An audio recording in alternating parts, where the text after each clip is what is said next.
स्वागत है दोस्तों आपका टाइम्स ऑफ नॉलेज चैनल में। ये हमारा इलेक्ट्रिकल का सीरीज है जिसमें हम नेटवर्क पढ़ रहे हैं। आज लेक्चर 16 है, 17 है, सॉरी 17 है, 16 हो चुके हैं।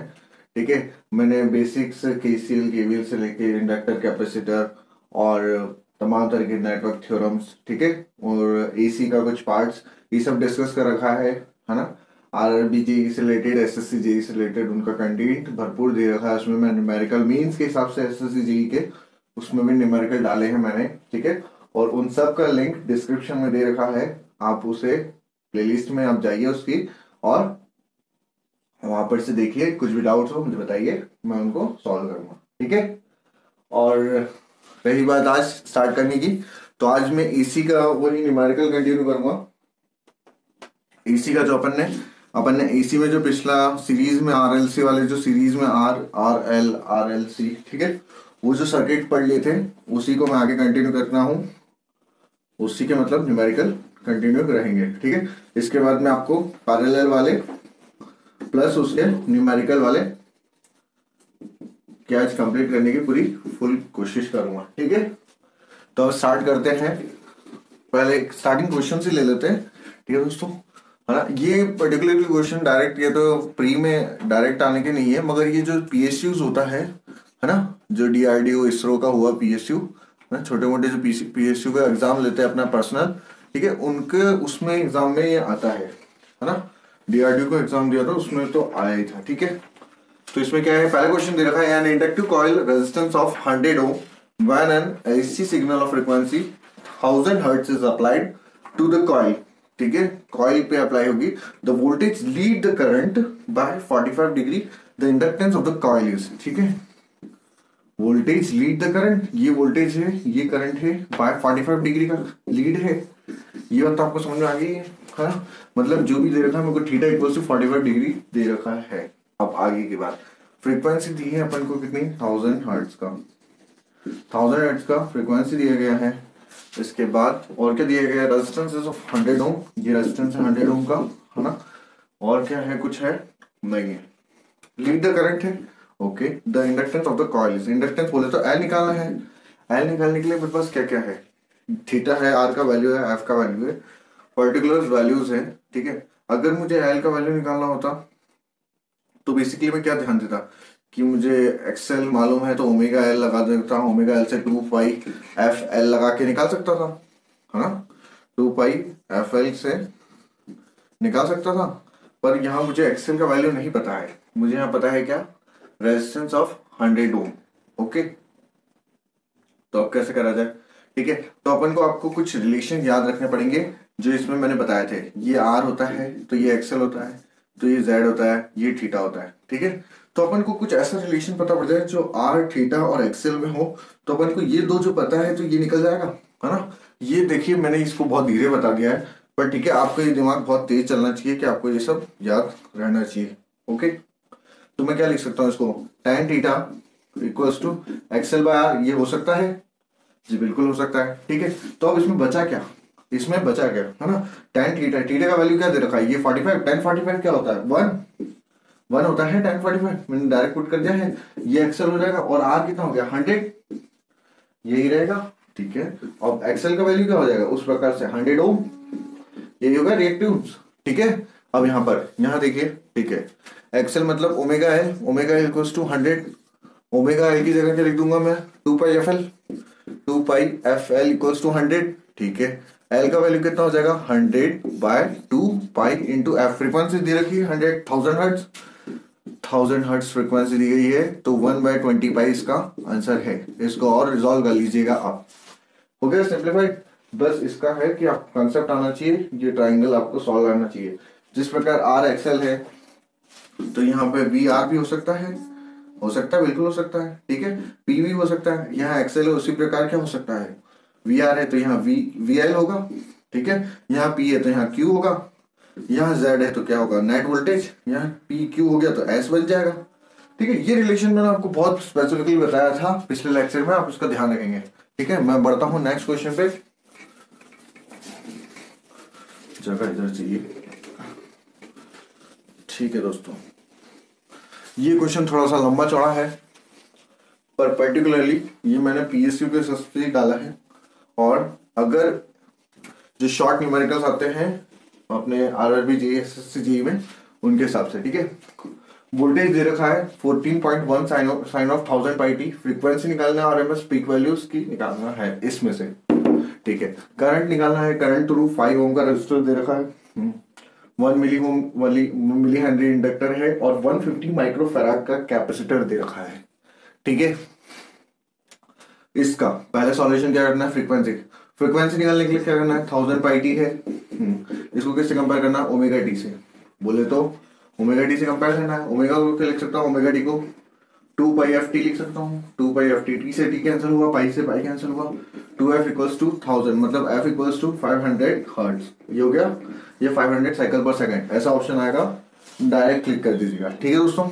पहला ऑप्शन क्या आएगा, 5000 हर्ट्ज, ठीक है, पहला ऑप्शन आएगा 5000 हर्ट्ज। आधे बच्चे क्या करेंगे, ये, ठीक है, थोड़ा सा क्लैरिटी। अगला आरएमएस वैल्यू बोले तो क्या, वीएम बाय रूट 2, वीएम कहाँ पर है, वीएम कहाँ पर है, ये वीएम है, मैक्सिमम पीक वैल्यू यही है, ठीक है। तो ये हो जाएगा वीएम बाय रूट 2, मतलब कितना, 14.1 बाय रूट 2, रूट 2 का वैल्यू क्या होता है, 1.41, ठीक है, एक फोर ऐसा तो एक फोर ऐसा क्यों, ठीक है, 1.41 कितना आएगा, 10 आएगा, यही होगा दोस्तों, ठीक है। पीक वैल्यू क्या होगी, पीक वैल्यू क्या होती है, वीएम ही होती है, तो वीएम का वैल्यू क्या है, 14.1। ये आपका एक्सपेक्ट किया जा सकता है जी के लिए क्वेश्चंस, ठीक है, छोटे छोटे।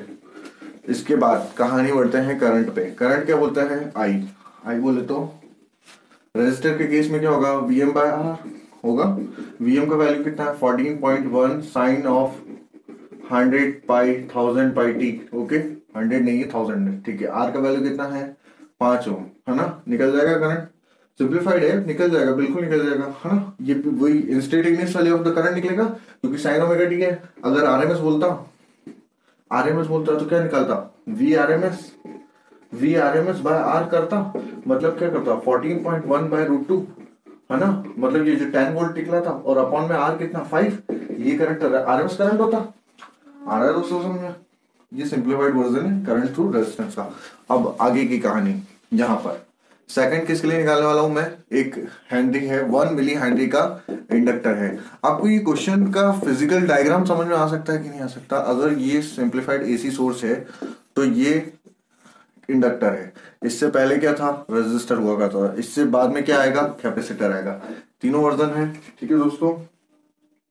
क्योंकि कल मैंने ये पढ़ाया था इसलिए मैं क्वेश्चन करवा रहा हूँ, ओके।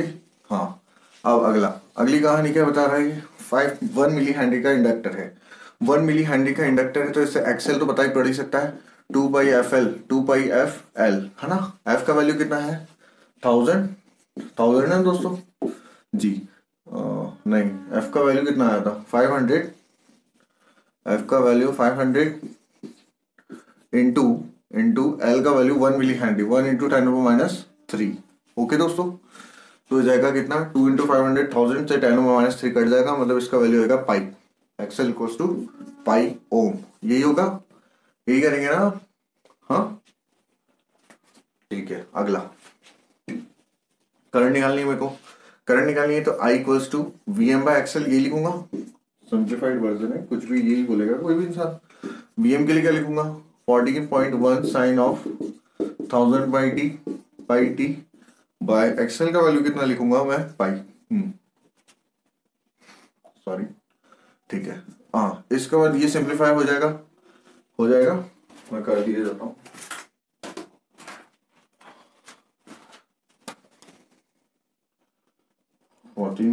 डिवाइड बाय पाई, इसका वैल्यू आएगा 4.904 something sine of 1000 pi t. अच्छा मुझे बताइए कि साइन ऑफ 1000 पाई टी आएगा क्या, इन फेज रहेगा क्या इंडक्टर में, इन फेज रहेगा क्या इंडक्टर में, नहीं रहेगा। ये 1 मिली हेनरी कौन सा, प्योर इंडक्टर ही है, इसमें रेजिस्टिव वैल्यू नहीं दी है, तो इसका मतलब कौन सा इंडक्टर, प्योर इंडक्टर ही है, ठीक है। प्योर इंडक्टर का क्या होता है, करंट लैग करता है वोल्टेज से, ये करंट का ही वैल्यू निकाल रहे थे, करंट का मान निकाला है, तो इस करंट का मान निकालने के लिए इसको π/2 लैग कराना पड़ेगा ना, तो इसके लिए π/2 इसको लैग करा दीजिएगा, ठीक है दोस्तों। इसका मैं आखिर में वेव फॉर्म बता दूंगा। सिमिलरली इसी से छोटा सवाल एक और यहाँ पर है कि कैपेसिटर दे रखा है कितना 5 माइक्रो 5 कितना है 150 माइक्रो फैराड का कैपेसिटर भी दे रखा है। 150 माइक्रो फैराड का कैपेसिटर दिया है। सिंपल है, आप समझ सकते हैं। ये एसी सर्किट हुआ, ये कैपेसिटर लगा दिया, यहाँ पर है। ठीक है, आई का मान क्या होगा Vm बाय एक्सी। एक्सी का मान मालूम है आपको, वैल्यू मान बोले तो value 1 by omega C. Omega का वैल्यू 2 पाई एफ। ओमेगा बोले तो 1000। ठीक है, 1000 ये ना, हाँ हाँ।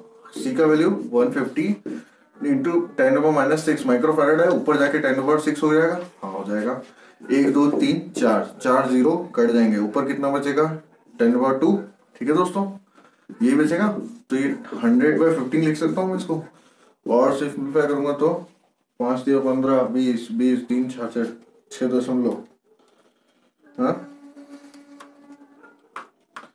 किए देते हैं, अभी किए देते हैं 6.66। ठीक है, 67 लिख लीजिएगा। आगे आगे क्या करेंगे अपन, I equals to Vm by XC. Vm बोले तो Vm कितना था 14.1 साइन ऑफ 1000 पाई टी। ठीक है दोस्तों, हाँ अपॉन में कितना करूंगा 6.66। हाँ यही करूंगा, तो इसका मान जो भी आएगा निकल जाएगा वैल्यू। पर आपको क्या लगता है कि 14.1 डिवाइड बाय, तो इसका वैल्यू होगा 2.115 sine of 1000 pi by t plus pi by 2 होगा कि नहीं होगा, ये बताइए मुझे आप, क्योंकि प्योर कैपेसिटिव सर्किट है। यहाँ पाई बाय 2 आपको किसी ने बोला था, नहीं बोला था, पर ठीक है आपको ध्यान में रखना है, ऐसा ही क्वेश्चन आएगा। एसएससी जीई के मेंस के हिसाब से भी ये क्वेश्चन सिंप्लीफाइड है। अगर छोटे छोटे न्यूमेरिकल्स में आता है प्री में, तो भी ये क्वेश्चन एज इट इज बैठता है। ठीक है, आपको यहाँ पर देना होगा, किसी ऑप्शन में आपको डायरेक्ट ये दे देंगे, किसी ऑप्शन में आपको डायरेक्ट ये भी दे देंगे। सिमिलरली किसी ऑप्शन में आपको ये दे देंगे, किसी ऑप्शन में आपको ये पूरा वैल्यू दे देंगे, है ना। वहां आपको सोचना है कि पाई बाय टू कैसे लैड कर रहा है, लीड कर रहा है। ठीक है, सिमिलरली अगर मैं इसका वेव फॉर्म भी देखूं, है ना, इसका क्या देखेंगे अपन, वेव फॉर्म। वेव फॉर्म बोले तो क्या, यहाँ पर है ना, ये वोल्टेज अगर मैंने दिया है ना, ये वोल्टेज दिया है आपने, तो रेजिस्टिव के केस में ये करंट मेरा कुछ ये है, मैग्नीट्यूड इसका डाउन हो गया ना, वहां पर 14.1/5 हो गया ना, तो इसके लिए मैग्नीट्यूड डाउन है। इन फेज तो है, हाँ है बिल्कुल। ये हो जाएगा वोल्टेज और करंट और रेजिस्टर तीनों के केस, मतलब रेजिस्टर के केस में वोल्टेज करंट हो जाएगा ये। हाँ, अब ये वही केस इंडक्टर में, तो वोल्टेज तो मेरा ये है, ऊपर वाली लाइन वोल्टेज का दिखा रही है, ये आई आर को दिखा रही है। अब आई एल के लिए, आई एल मतलब बोले तो पाई/2 लैग कर रहा है, तो मैं नीचे से स्टार्ट कर दूं इसे, मैं इसे नीचे से स्टार्ट कर दूं क्या, ये बताइए आप। कर दीजिए।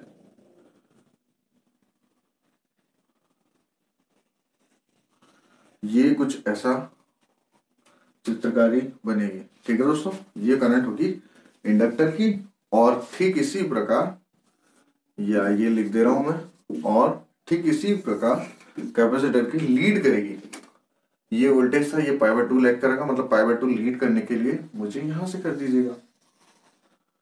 ठीक है दोस्तों, ये सिंप्लीफाइड वर्जन है। आपको हो सकता है कि ये डायग्राम भी ऑप्शन में आ जाए, है ना, किसी पीएसयू के उसमें, तो मैं आपको पूरी क्लैरिटी देके चल रहा हूँ। अब आगे अपन बढ़ते हैं। आगे अपन क्वेश्चन जाएंगे, पहले पैरेलल कंसेप्ट पढ़ेंगे। ठीक है, अब मैं पैरेलल बताने वाला हूं।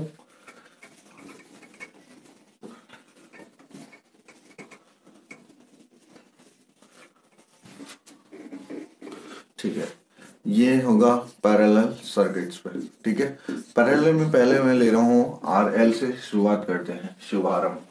ठीक है दोस्तों, यहाँ पे देखिए, यहाँ आरएल पैरेलल में लिख रहा हूँ मैं। इसका मतलब क्या है, एक एसी सोर्स लिया, एक रेजिस्टेंस, बहुत बड़ा रेजिस्टेंस निक्रोम वायर का, और ये एल है ना, रेजिस्टर इंडक्टर एक जैसे लग रहे क्या, ये लो घुमा दिया। ठीक है दोस्तों, हाँ ये रेजिस्टर हो गया, ये एल हो गया। ठीक है, अब फेजर यहाँ बनाऊंगा, वैल्यूज यहाँ लिखूंगा, आपको ये सब रखना है और दिमाग में ध्यान में रखना है। ठीक है, ये करंट है मेन करंट, ये करंट है आई आर करंट, ये करंट है आई एल करंट। यहाँ पर दोस्तों I equals to I R plus I L, ठीक है दोस्तों, I equals to V by Z, ठीक है दोस्तों, V by R plus V by XL, ये लिखूंगा, है ना। ये वी कैंसिल, क्यों बोले तो पोटेंशियल पैरेलल के केस में क्या होता है, सेम यही होता है ना, पैरेलल में सेम होता है। वन बाय साइड को क्या लिख सकता हूं मैं, वाई, ठीक है। आर को क्या लिख सकता हूँ, जी, और ये वी बाय एक्सएल थोड़ी होता है, V equals to G I XL होता है ना, जी आई एक्सएल होता है, तो क्या होगा, जी एक्सएल होगा। तो एक्सएल को लिख दिया मैंने बीटा एल, ठीक है। ये ससेप्टिबिलिटी वाला कंसेप्ट है, आपको और बीनीथ में मैं बता दूंगा बाद में, पर अभी आप सुपरफाइन कंसेप्ट देखिए। आप तो बस वन बाय जे है ना, ये वन बाय जे है, इसका मैंने जे से मल्टीप्लाई और जे से डिवाइड भी कर दिया है, ठीक है, ऊपर मल्टीप्लाई नीचे डिवाइड, तो जे अपॉन जे स्क्वायर मतलब माइनस, है ना। तो मतलब इसको क्या लिख सकता हूँ, माइनस जे, मतलब वन बाय जे को क्या लिख सकते हैं, माइनस जे, ठीक है दोस्तों। तो ये हो जाएगा one by J equals to minus of J. तो इसको मैं ऊपर लिख रहा हूं यहां, ये लिख रहा हूं मैं कि y equals to G minus J beta L. ये आपको याद रहेगा कि नहीं रहेगा, ठीक है दोस्तों, ये चीज आपको याद रखनी है। अब फेजर ये है क्या, जो चीज कॉमन रहती है उसको आप लाइन रखेंगे, ये वोल्टेज यहाँ पर है इसलिए वोल्टेज मैंने ले लिया है ना। अब वोल्टेज और रेजिस्टिव करंट जो होगी वो फेज में होगी, इसलिए आई आर मैंने यहाँ पे रखा है ना। इंडक्टर वाला जो करंट रहेगा वो क्या करेगा, लाइट करेगा, लीक करेगा, लैग करेगा, तो ये आई एल होगा। इसका नेट रिजल्टेंट कहाँ आएगा, नीचे आएगा, ये मेरा मेन करंट है जी, बिल्कुल ठीक है। ये आई आर है, मतलब ये कौन सा कंपोनेंट है, रेजिस्टिव। एल कंपोनेंट है ये, एल है ना, एल बोले तो एक्सएल वाला कंपोनेंट है ये हाथ क्यों गंदे हो रहे हैं, ये एक्सएल वाला कंपोनेंट है, और ये कौन सा कंपोनेंट है, आर, ये एक्सएल और ये, ठीक है। तो अपन आर और एक्सएल वाली टर्मिनोलॉजी कब यूज करते हैं, जब अपने को ये टर्मिनोलॉजी यूज मिलती है अपन को, वो किस केस में मिल रही थी अपन को, सीरीज के केस में। पर ये जो कौन सा केस चल रहा है, पैरेलल का, इसमें क्या मिल रहा है अपन को, जी बीटा एल वाई ये सब मिल रहा है ना, तो इसलिए अपन यहाँ पर सब वो टर्मिनोलॉजी चेंज कर देंगे। तो यहाँ आर ना लिखते हुए क्या लिखेंगे अपन इसको, जी, यहाँ एक्सएल नहीं लिखेंगे, यहाँ पे जो मिला है अपन को बीटा एल, ठीक है, और यहाँ पे z ना लिखते हुए y, ठीक है। बीटा एल किसको माना है मैंने, वन बाय एक्सएल को बीटा में एल माना है, ठीक है दोस्तों। ये आप थोड़ा सा ध्यान में रखेंगे इस बात को, हुआ इतना सिंप्लीफाइड हुआ। यहाँ एंगल वही थीटा, यहाँ वही थीटा आएगा एंगल, बिल्कुल आएगा। हाँ, अब आगे आई आर हो गया, जी हो गया, बीटा एल हो गया, वाई हो गया, अब क्या रह गया, पावर के लिए, पावर वाला कंसेप्ट रहेगा। पावर के लिए आप कैसे लिखेंगे इसको, इसको आप लिखेंगे क्या, आपका जो पावर मिल रहा है ना, रेजिस्टिव सर्किट और इंडक्टिव सर्किट जो कंज्यूम हो रहे हैं एनर्जी, उसके लिए भी लिखेंगे। उसके लिए कैसे लिखेंगे आप,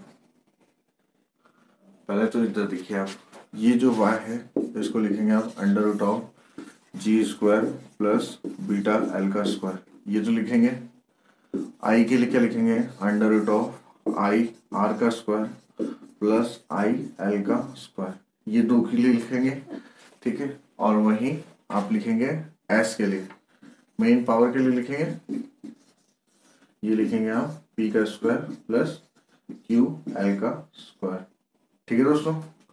ये अब इतना बात ध्यान में रखेंगे। रेजिस्टिव कंपोनेंट क्या लेगा, पावर, इसके लिए पी लिख देंगे, इसके लिए क्यू एल लिख देंगे, और इसके लिए एस लिख देंगे, ठीक है। तो ये तीन चीज हो जाएगी। इसके बाद मैं इधर वापस लिख रहा हूं जैसे कि कल लिखा गया था, कॉस थीटा, मुझे कोई बोलेगा कि कॉस थीटा लिखो, तो कॉस थीटा कैसे लिखूंगा मैं, base upon hypotenuse, base upon hypotenuse, ये सब चीजों में बेस है और ये सब चीजों में हाइपोटेन्यूस है, तो अपन जी से स्टार्ट करते हैं। तो बेस क्या है, जी अपॉन वाई, हाँ ठीक है, और अगला क्या है, पी अपॉन एस, ठीक है ये भी। अगला क्या है, आई आर अपॉन आई, ठीक है, ये हो गया।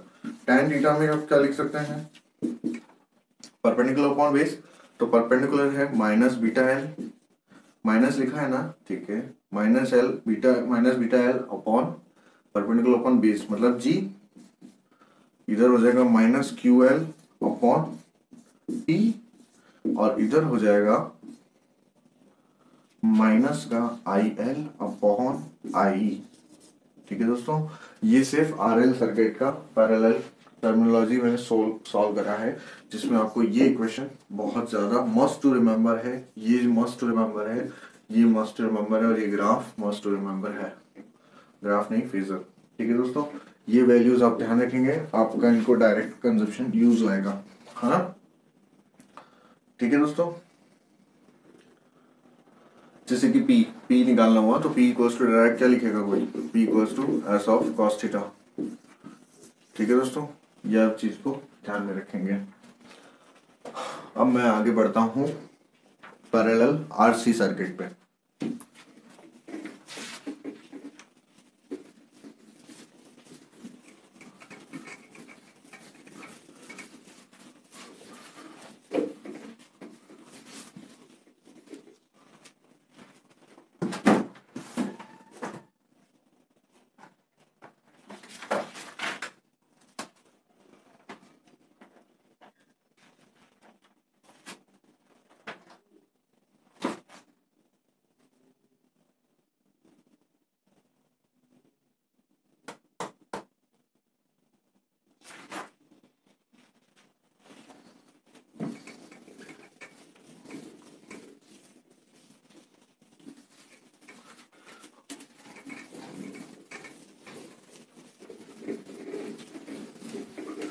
ठीक है दोस्तों, पैरेलल आरसी सर्किट पर अब हम बातचीत करेंगे।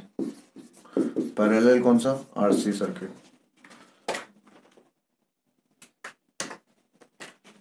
पैरेलल आरसी सर्किट बोले तो क्या कि ये मैंने सप्लाई दिया, ये रेजिस्टर है, ये कैपेसिटर है, ये दोनों को इंटरलिंक करा, ये आई आर बोला, ये सी बोला, ये आई सी बोला, ये आपको आई आर बोला, और ये आई हुआ।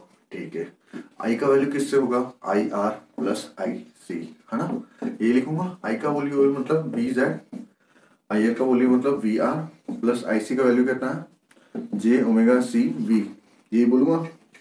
ठीक है, पैरेलल वोल्टेज सेम, सब कैंसिल हो गया। 1/z को क्या लिखूंगा, y, 1/r को क्या लिखूंगा, g, plus 1/j, omega C को मतलब 1/xc लिखूंगा, है ना। ये 1/xc y equals to g plus 1/jxc को 1/xc को बीटा c। ठीक है, तो मेरा वैल्यू क्या हो गया, y equals to g plus j of beta c।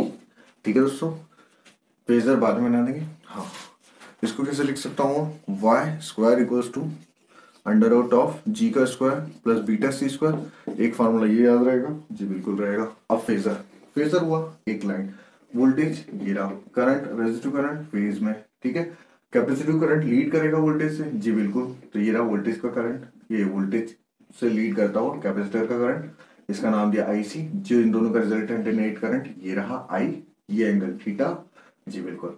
ये कौन सा कंपोनेंट है, रेजिस्टिव, रेजिस्टिव लिखेंगे क्या, नहीं, ये जी वाला कंपोनेंट है, जी बोले तो कंडक्टेंस वाला कंपोनेंट है। ये कैपेसिटिव कंपोनेंट है, इसको क्या लिखेंगे, एक्सी, नहीं, इसको लिखेंगे अपन बीटा सी। ये है नेट करंट, इसको जेड लिखेंगे, नहीं, ये वाई लिखेंगे। इसके बाद एस लिखेंगे, इधर क्यू सी लिखेंगे, और इधर पी लिखेंगे। आपको ये बात समझ आ गई। यहाँ पर क्या लिखेंगे अपन, वाई, या आई के लिए लिखेंगे I, net current equals to under root of I R का स्क्वायर प्लस आई सी का स्क्वायर। ठीक है, अगला एस का वैल्यू क्या लिखेंगे, पी का स्क्वायर प्लस क्यू सी का अंडर रूट, है ना, क्यू सी स्क्वायर का अंडर रूट। ठीक है, आपको ये सब क्लियर है। हाँ, अगली चीज यहाँ पर मैं लिख रहा हूँ थीटास वैल्यू। अगर मैं यहाँ लिखूँ कॉस थीटा के वैल्यू, तो कॉस थीटा का क्या लिखूंगा मैं, पहले स्टार्ट करते हैं जी वाली कंपोनेंट से, बेस अपॉन हाइपोटेनस, बेस ये है, हाइपोटेनस ये है, जी अपॉन वाई लिखूंगा, जी बिल्कुल।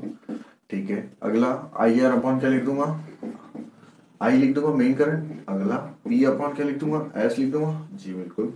tan थीटा में क्या लिखूंगा, tan ऑफ थीटा। हाँ, परपेंडिकुलर अपॉन बेस, सबसे पहले कहां से स्टार्ट करता हूँ, बीटा सी से, जी बिल्कुल, बीटा सी अपॉन जी, ये लिखूंगा। हाँ, अगला क्या लिखूंगा, आई सी अपॉन आई आर, ये लिखूंगा, जी बिल्कुल। इधर क्या लिखूंगा, क्यू सी अपॉन पी, ये और ये आप चीज ध्यान में रखेंगे। ठीक है दोस्तों, नेगेटिव पॉजिटिव का कोई कंसेप्ट नहीं था। ये कौन सा लीड करता है, ये लीड मतलब लीडिंग पावर फैक्टर। ठीक है, कुछ चीजें यहाँ पर क्लियर हो गई होगी, जिसमें आपको चीज याद रखने वाली चीजें हैं ये और ये सारे फॉर्मूले। ठीक है, क्योंकि डायरेक्ट वैल्यूज आएगा आपको, है ना, कुछ कुछ चीजें दे दी जाएगी, जैसे कि पिछले क्वेश्चन में हुआ था, अपन को tan थीटा से अपन को एक्सेल का वैल्यू निकालना हुआ था, तो इस प्रकार ऐसे भी थीटा वैल्यूज दे देंगे, उससे अपन को डिफाइंड वैल्यूज निकालनी पड़ेगी।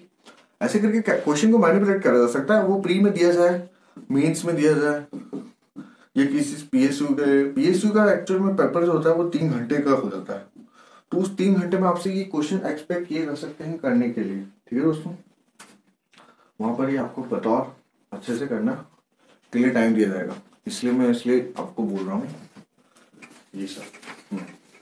अब मैं last and least parallel RLC, है ना, पैरेलल आरएलसी का मैं क्वेश्चन भी करा हूँ।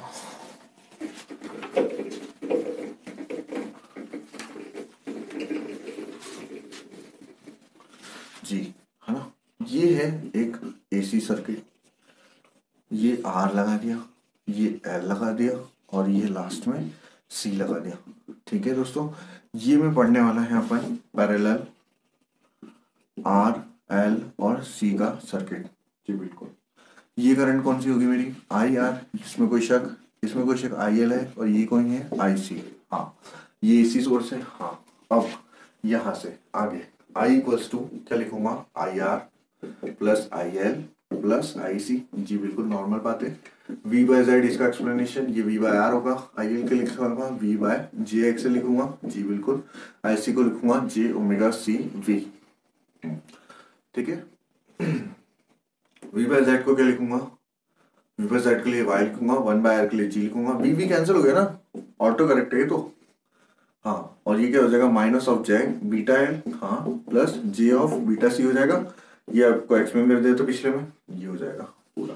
इसका मतलब y equals to G plus J, अगर मैं बाहर निकालूं तो beta C minus beta L लिख सकता हूँ, ये लिख सकता हूँ मैं। ठीक है, अब मैं यहाँ क्या लिख सकता हूँ, Y square equals to under root of, अगर स्क्वायर हटा भी दिया तो इसको लिखूंगा G square plus beta C minus beta L का स्क्वायर। वेक्टर कंपोनेंट है, यहाँ रिजॉल्व कर देता हूँ। ये है फेजर, क्या है, फेजर। ये मैंने क्या लिया, वोल्टेज क्योंकि सेम होना चाहिए। रेजिस्टिव करंट क्या आएगी, फेस में, कैपेसिटिव करंट आएगी पैरेलल में, लीड में, और इंडक्टिव करंट क्या आएगी, लैग में। आईसी माइनस आईएल मैंने एज्यूम कर लिया कि ये इस टाइम बड़ा है, तो नेट रिजल्टेंट करंट जो हो जाएगा ये हो जाएगा आई, यही होगा। जी बिल्कुल यही होगा। ये क्या वैल्यू होगा, थीटा होगा। जी बिल्कुल, अब कर सकता हूं मैं, अगर ये आईसी माइनस एल है तो ये क्यूसी माइनस क्यूएल भी हो सकता है। इसका मतलब क्या हो सकता है, ये beta C minus beta L भी हो सकता है। जी बिल्कुल, अगर ये आई आर है तो इसका मतलब ये जी हो सकता है, जी मतलब ये पी हो सकता है। अगर ये आई है तो ये क्या हो सकता है, वाई हो सकता है। इसका मतलब क्या हो सकता है, एक्स। ये मैं एक ही फेजर में, आपको 3 अलग अलग फेजर नहीं बनाने पड़े, इसलिए ये मेहनत है ना।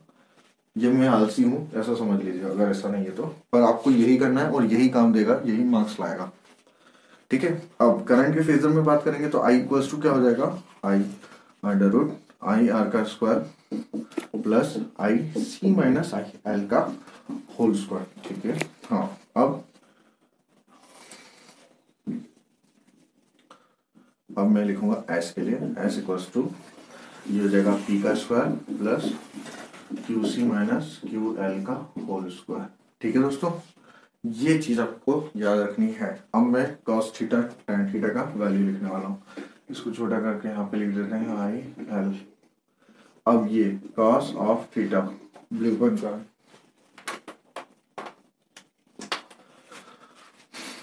ठीक है दोस्तों, cos थीटा मतलब आधा बटा कर्ण, है ना, base upon hypotenuse. cos theta बोल देता हूँ आई आर से स्टार्ट कर लेते हैं, आई आर अपॉन आई, ठीक है, जी अपॉन वाई, ठीक है, और पी अपॉन एस, ये भी मान्य है। अगला क्या, tan ऑफ थीटा बोले तो I C minus I L upon I R, ये होगा ना, ये होगा कि नहीं होगा। हाँ, अगला Q C minus Q L हो सकता है, आपको दिख नहीं रहा हूं यहाँ पर, Q C minus Q L upon G कर रहा हूं, और लास्ट वाला B C minus beta L upon Q C minus Q L upon क्या होगा, जी नहीं होगा, ये पी होगा ना। ये होगा ना, ठीक है। और ये हो जाएगा लास्ट वाला beta C minus beta L upon जी। लास्ट वाला अगर दिख नहीं है तो वापस बोल रहा हूँ, beta C minus beta L upon जी। ठीक है दोस्तों, ये चीजें आपको याद रखनी है, जिसमें ये और ये दोनों, जिसमें ये पांचों चीजें आपको हर किसी में याद रखनी है। और ये सबको याद भी नहीं रखना है, ये फेजर याद रखना है। जहां भी आया आंख बंद करके फेजर याद आएगा। आर एल आया पैरेलल, आर एल का फेजर, सीरीज आर एल याद आया, सीरीज आर एल का फेजर। ठीक है, किसी का भी आर एल एसी के सर्किट में आर सीरीज आर एल आया, पैरेलल आर एल आया, है ना, सीरीज में आर, है ना, आर सी आए, ये पैरेलल में आर सी आए, यह सीरीज में आर एल सी आए, ठीक है, यह पैरेलल में आर एल और सी आए। ठीक है, इन तीनों में एक ही खासियत है, इन सब के आपको फेजर याद रखने हैं। ठीक है, जैसे ही फेजर याद आएगा, फेजर याद आने के बाद वैल्यूज याद आएगी, वैल्यूज याद आने के बाद क्वेश्चन अपने आप हो जाएगा। ठीक है दोस्तों, ये बात आप याद रखेंगे, होपफुली याद रखेंगे। ठीक है, इसके बाद मैं आपको इसका एक क्वेश्चन करा देता हूँ।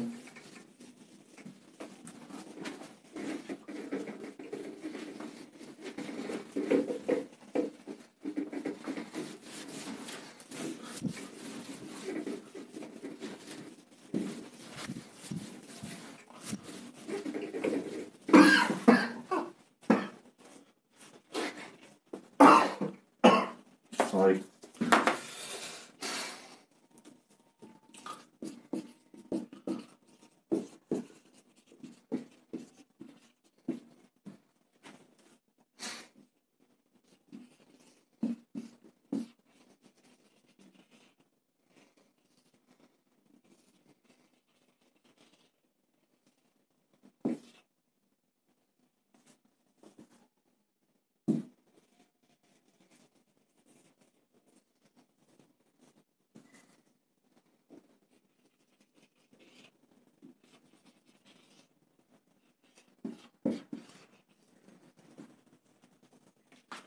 ये आईसी का मान ज्ञात करना है।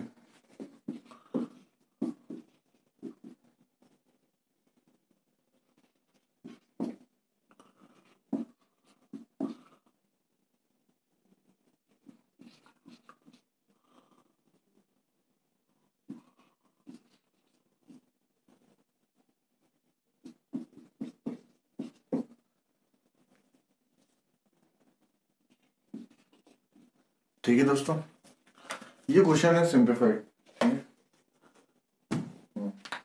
इसमें करना क्या है, फाइंड क्या करना है आपको, करंट फाइंड करना है आईसी। आईसी का वैल्यू फाइंड हो जाएगा क्या, आईसी आई आर हुआ, आईसी का वैल्यू फाइंड हुआ तो आई का वैल्यू फाइंड हो जाएगा। अगर मैंने बोल दिया कि दोनों वैल्यू फाइंड करना है तो भी हो जाएगा, कोई बड़ी बात है क्या, नहीं। देखो दोस्तों, ये आर और ये सी सर्किट है ना, पैरेलल आर और पैरेलल सी। जब इन दोनों की बात करी जाए, जी बिल्कुल, ये आई वन है, ये आई आर है, ये आई सी। तो आप निकाल सकते हैं कि आई वन का वैल्यू होगा आई आर का स्क्वायर प्लस आई सी का स्क्वायर। ये तो मैंने पैरेलल आर सी के फेजर सर्किट में आपको पढ़ाया था, इससे पहले ही वैल्यू बताई थी। ठीक है, आईआर का अंडर रूट, आईआर का स्क्वायर, सॉरी आईआर का स्क्वायर मतलब 25, 5 का स्क्वायर 25, आईसी का वैल्यू नहीं पता इसलिए आईसी का स्क्वायर, आई वन का मतलब मान होगा 13, है ना। ये अंडर रूट हटेगा तो क्या हो जाएगा, 13 का स्क्वायर हो जाएगा, 13 का स्क्वायर हो जाएगा ना दोस्तों। 13 का स्क्वायर मतलब 169 minus 25 equals to I C का स्क्वायर। जी, आई सी का वैल्यू कितना होगा, 12 एम्पियर, ऐसा होगा।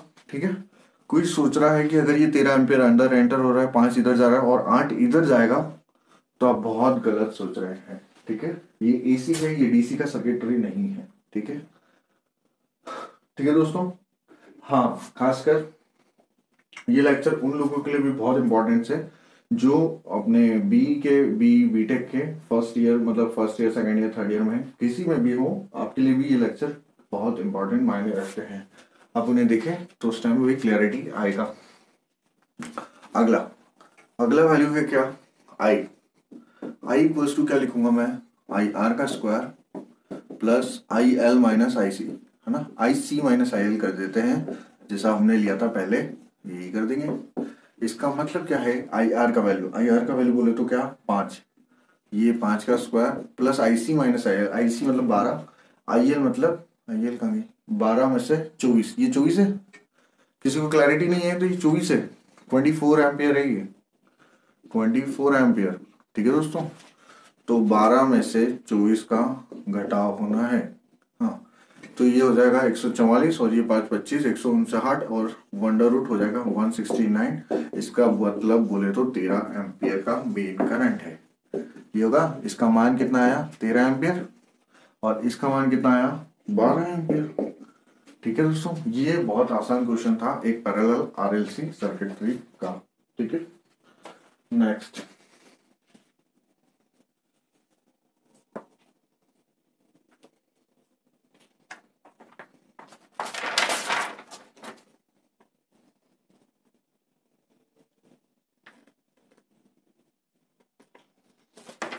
सीरीज के ज्यादा। ठीक है, आगे बढ़ता हूँ मैं।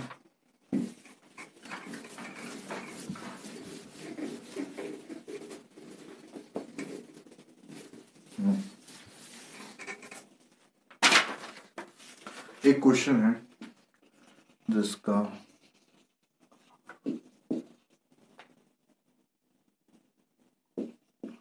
ये क्वेश्चन मेरा बड़ा फेवरेट क्वेश्चन है।